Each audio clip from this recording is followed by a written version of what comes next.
The right needs to start playing I know you are, but what am I? This is something the left does brilliantly, and we could learn a thing or two. The left will take a slogan that is true about their candidate or their policies, and they'll say, I know you are, but what am I? They'll turn it around and rebrand it in their own likeness. And what this does is just like it does on the playground when you're a kid. It takes all the sting away. Because what a bully is looking for when they're making fun of a person is a reaction.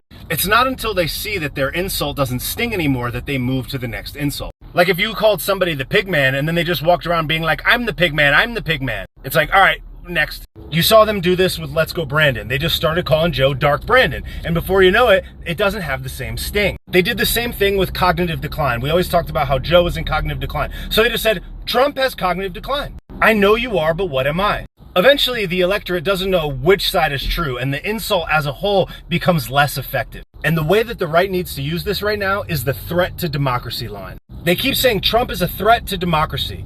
In Donnie's speech at the rally today, he said that they, in fact, are the real threat to democracy. This is the correct response. This is the correct line of attack to take the sting away from that sentence. And it's not a lie like they do on the left. It actually is, in fact, true. So if you're on the right and you understand sloganeering, marketing, and branding like we've been talking about, I highly suggest that you start hammering the threat to democracy line. I know you are, but what am I? Beat them at their own game.